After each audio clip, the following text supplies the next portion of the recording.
চলে এসেছি আপনাদেরকে রান্নাঘরের সাথে নিয়ে। তো এখন দেখুন আমি এই যে ডালগুলোকে সেদ্ধ করে রেখেছি। যে ডালগুলো হচ্ছে তরকার ডাল। তো এই তরকার ডাল বাজারে বললেই কিনতে পাওয়া যাবে। তো আমি আজকে যে তরকা করব একদম সম্পূর্ণ আলাদা। এইরকম যেমন রাস্তায় বা দোকানে হোটেলে যেরকম কিনতে পাওয়া যায় সেই রকম তরকা আজকে করব না, একটু আলাদা।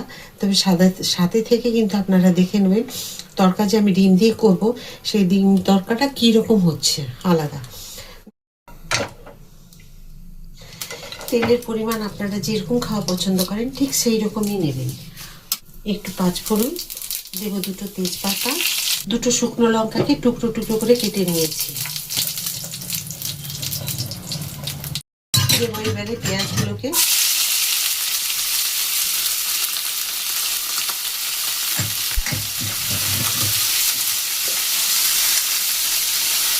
দিয়ে দেবো পরিমাণ মতো নুন, কারণ নুন দিয়ে দিলে পেঁয়াজগুলো বেশ সুন্দর নরম হয়ে যাবে, সেই কারণে।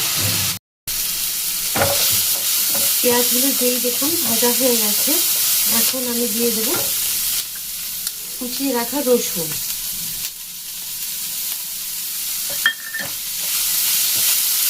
দেখুন কুচিয়ে রেখেছি আদা,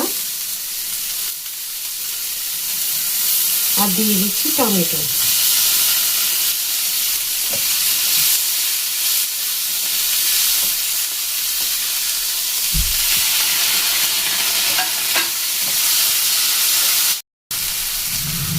হলুদ দিয়ে দিলাম,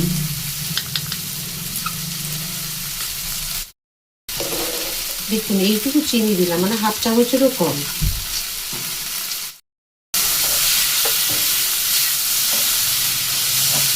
এবার দেখুন এগুলোকে সব সুন্দর করে 2 মিনিট কষিয়ে নেবো, একদম লো ফ্লেমে। কোনো জল দেওয়ার দরকার নেই, এইভাবে কষিয়ে নিতে হবে যাতে হলুদের কাঁচা গন্ধ চলে যায়।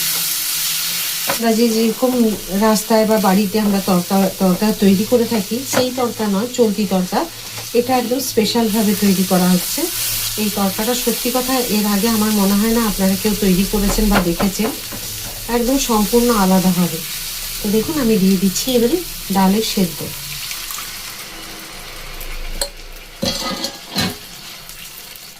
গ্যাসের ফ্লেমটাকে বাড়িয়ে দিলাম। তরকা কিন্তু এখনো হয়নি, বাকি আছে। এটা তো কিছুই না, সম্পূর্ণ যেটা এটা আপনারা যেরকম সাধারণ করেন সেইটুকু হলো। এরপরে আসল যে জিনিসগুলো দেব বাকি, সেইগুলো দেখার জন্য কিন্তু আপনাদেরকে পুরো ভিডিওটা দেখতে হবে যে আমি কখন কি দিলাম সেইগুলোকে।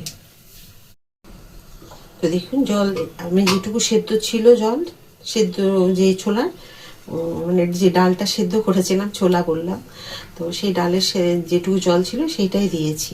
যদি দেখেন আপনাদের শুকিয়ে গেছে জল, এর মধ্যে ডালের মধ্যে কম পড়েছে, তাহলে কিন্তু একটু গরম জল মিশিয়ে দিতে পারেন, একদম ঠান্ডা জল দেওয়া যাবে না। আর এখানে আমি শুকনো লঙ্কা দিয়েছি, কাঁচা লঙ্কা ছিল না বলে। আপনারা চাইলে ঝালের জন্য একটু কাঁচা লঙ্কা কুচিয়ে দিতে পারেন বা লম্বা লম্বা করে কেটেও দিতে পারেন। লম্বা যারা ঝাল খায় না লম্বা করে কেটে দিলে তুলে ফেলে দেওয়া যাবে, আর যারা ঝাল খাওয়া পছন্দ করেন তারা টুকরো করে কুচিয়ে দিতে পারেন। আর শুকনো লঙ্কাটাই আমি ফোড়নে দেওয়া হয়। তো এই যে লঙ্কাগুলো সেরকম ঝাল নেই বলেই আমি লঙ্কাগুলোকে টুকরো করে এইভাবে দিয়েছি, এর একটা সুন্দর গন্ধ আসবে। আমি আবার তেল বসিয়ে দিয়েছি, তরকা আলাদা জায়গায় ঢেলে রেখেছি। আর এখানে দেখুন ডিমগুলোকে আমি সেদ্ধ করে 4 টুকরো করেছি, তবে 4 টুকরো কিন্তু একটার কিন্তু বেরিয়ে গেছে। এই যে দেখুন একটা ডিমের সেদ্ধ বেরিয়ে গেছে বলে আমি এখানে এইভাবে কেটেছি। তবে এটাকে টুকরো করে নেব, বেশি 4টে টুকরো করলে দেখতে বেশি সুন্দর লাগে। যে দেখুন একটা ডিমে 4টে টুকরো। ডিমের মধ্যে আমি দিয়ে দেবো একটুখানি কর্নফ্লাওয়ার দিয়ে দেবো, এই কারণেই যাতে বেশ সুন্দর এটা ডিমটা ভাজা যায়, সেই কারণে। হলুদ দিলাম, একটু একটু নুন দিলাম। ভাজার পরে এই যে আদা রসুন একটু বেটে রেখেছি, এবার দেখুন ডিমগুলোকে আমি একটুখানি এগুলো মাখিয়ে নেব। এই যে দেখুন আমি মোটামুটি মাখিয়ে নিয়েছি, তবে যদি কুসুমগুলো বেরিয়েও যায় অসুবিধে নেই। দেখুন এইভাবে এক পিস করে এভাবে সুন্দর করে একটু ভেজে নিতে হবে। এতে কিছু না, দেখতে সুন্দর লাগবে আর খেতেও টেস্টটা আলাদা হবে।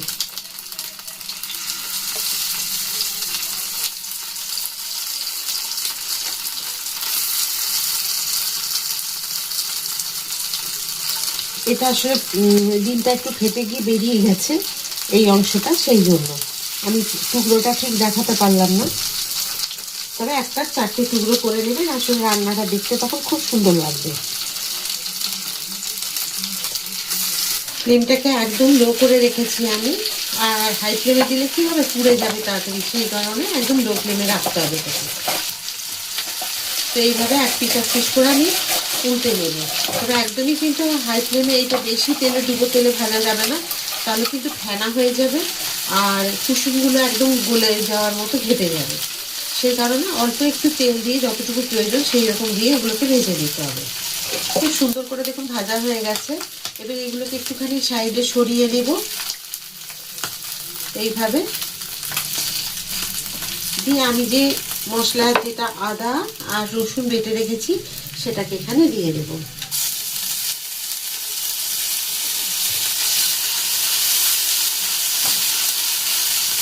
ফ্লেম কিন্তু একদমই বাড়াবো না আঁচটা, ঠিক এইভাবে একটুখানি রসুনের গন্ধ চলে যাবে। আমি তো তরকারিতে সব কিছু দিয়েছি, আদা রসুন টমেটো, আপনারা দেখেছেন।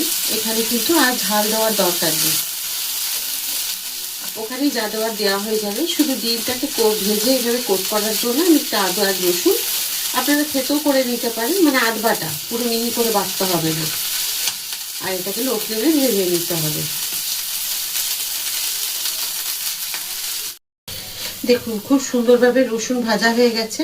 এখন আমি দিয়ে দেব, যেহেতু ডিমের কুসুমগুলো একটু ফেনা ফেনা হয়, ওই জন্যই বলেছি ছাকা তেলে, একদম ডুবো তেলে ভাজবেন না। আর দেখুন ডিমগুলোকে আমি ওই রসুনের আর যে আদা যে বেটে রেখেছিলাম, বা থেতো করে যেমন খুশি আপনারা দিতে পারেন, এগুলোকে ঠিক এইভাবে মাখিয়ে নিলাম।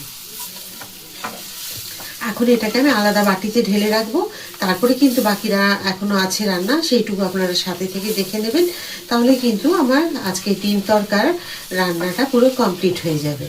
তো এটাকে আমি এখন সরিয়ে রেখে দিই, তারপর বাকি রান্নাটা দেখাচ্ছি।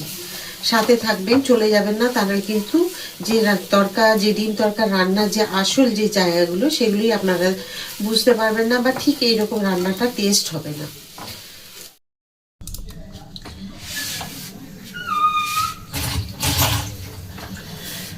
তরকার জন্য যে আমি রেডি করে দিয়েছি, তো কিছুটা তরকা আমি ডিম ছাড়া বাড়িতে খাবে আমার হাজবেন্ড, যার জন্য ডিম ছাড়া আমি এখানে তুলে রেখেছি। দেখুন এই বাটিতে, এই যে এখানে, ও খাবে না ডিম দেওয়া, আর ছেলেরা আমার জন্য ডিম দিয়ে, সেই কারণে মায়ের জন্য আলাদা একটু তুলে রেখেছি রসুন পেঁয়াজ ছাড়া, মা খাবে।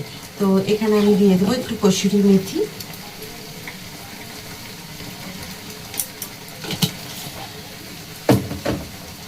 এখানে কসুরি মেথি দিলাম।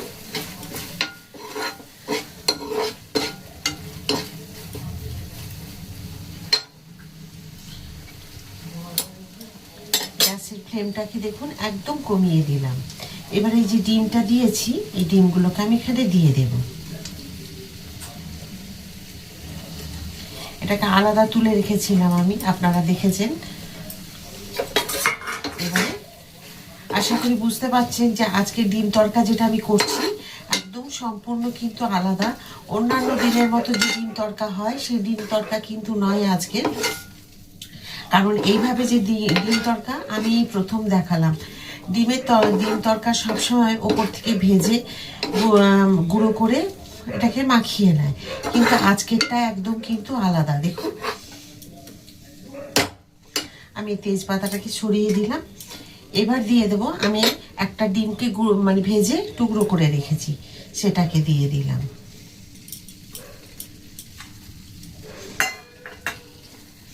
তো দেখুন কি সুন্দর হয়েছে দেখতে। আশা করি আজকের এই ডিম তরকা আপনাদের সকলেরই খুব ভালো লাগবে, কারণ এটা একদম অন্য ধরনের আমি করেছি। ডিমের ভেজে যে গুঁড়ো দিয়ে একদম মিশিয়ে দিলাম সেটা নয়, একদম সম্পূর্ণ আলাদা। এই রান্নাটা কিন্তু বেশ ভালো লাগবে খেতে, আর দেখতে তো খুবই সুন্দর হবে। দেখুন এখন এগুলো আমি দিয়ে দেবো খেতে।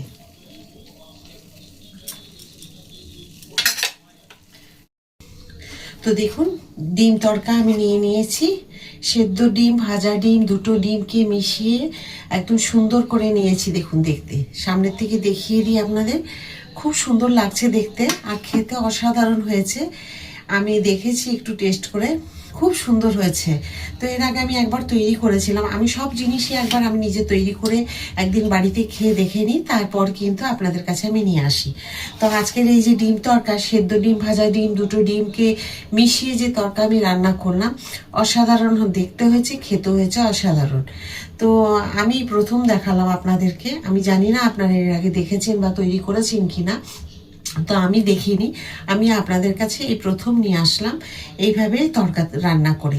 তো যদি আজকের এই তড়কা আপনাদের সকলের ভালো লেগে থাকে, একবার অন্তত তৈরি করে খেয়ে দেখবেন আর কমেন্ট করতে আমার ভুলবেন না। যেমন সব দিন আপনারা আমার সাথে থাকেন, ওইভাবেই সাথে থাকবেন। আবার একটা কিছু নতুন রান্না নিয়ে আপনাদের কাছে সকলের কাছে চলে আসবো। সবাই খুব ভালো থাকুন, সুস্থ থাকুন। রাধা রাধা।